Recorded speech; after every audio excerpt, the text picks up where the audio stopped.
Josh Allen of the Jaguars, who is another delightful human. I love that guy. I mean, he is a professional football player. By that, I mean, he makes his entire life about getting ready for trying to dismantle teams and getting his body ready, get his mind ready, and watching film. And he's got 3 small kids, one of whom was with his wife in downtown London, so he could have some family time as well while they were out here for an entire week. And then we met with Christian Kirk, and by that point, we couldn't meet with Trevor Lawrence. But the long story is because we have Zoomed. I Zoomed Jamie Erdahl staying here, and so is Kurt Warner. Same layout, same everything, the same everything. We have the same background, the same artwork on the wall, same everything. Does that answer your question on that front? Yes, it does. And the difference is also, I think we were before I was complaining about turn down service just for this program, that the photograph that I wanted to show during the TV only segment, we'll show it here if you don't mind, because it is part of the London game experience. Just to let everyone know, Andrew Brandt tweeted this out, saying a friend tweeted it out, that this is a group of fans walking into Tottenham Hotspur Stadium on Sunday. Is that one a of them Ricky is Waters wearing jersey? It's a Ricky Waters Eagles jersey, a Brady Patriots jersey, an LT Chargers jersey, a Jim Kelly, and I believe a Devin Singletary up front. Yeah. Bills jersey, Sean a Heinz Taylor, Ward right? Steelers jersey, a Sean Taylor Washington jersey. That's awesome. This is, and you could see there's a Green Bay fan that has a backpack on. Yeah. There's Niner jerseys up front. This is truly an example of what it is like to go to an international football game in London. You saw some of that in Munich last year as well.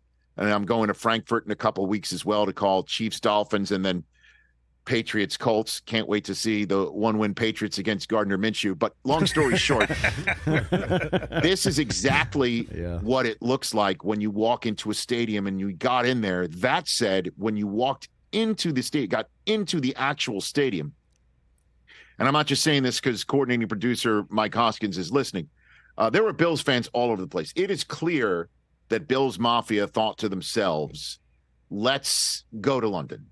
That en masse Western New York showed up. And the fans there, it was a true Bills home game. I was genuinely concerned about the Jaguars' ability to keep pace. And they just hit him. They hit him hard. They hit him with a right cross.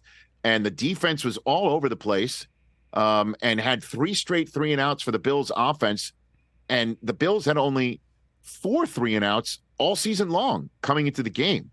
And Trevor Lawrence made throws. Etienne made runs.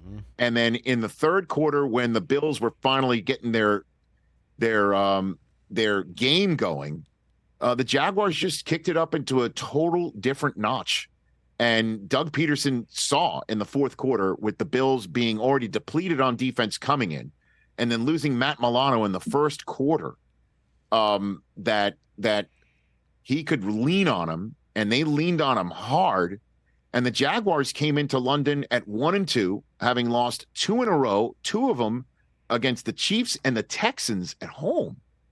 And then coming to London, they leave now above 500, no doubt with a ton of wind at their backs. It's where their season turned last year when they lost in London. Now they're 2-0 in London. And Lawrence made these throws. Calvin Ridley on third down, moving the chains. And Kirk and Etienne, they were terrific. This is the Jaguars team that I think we were all expecting to see coming into the season off of their playoff run from last year. And as for the Bills, they leave here completely battered. They are, to call them banged up. I mean, they lost Trey White for the season. It looks like Milano is done for the season. And I know Taron Johnson got hurt and he came back in the game. And I just want to address the turf because I know Bills fans heard what Taron Johnson had to say about the turf. I actually found out about the playing surface before the game. It's the first time anybody's ever played on it.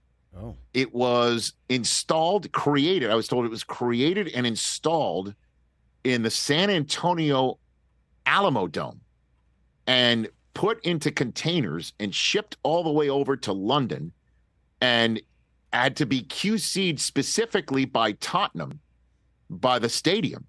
and those that run the stadium, to the point where the rubber pellets in the turf weren't black, they were dark green, because that's the way Tottenham wanted it.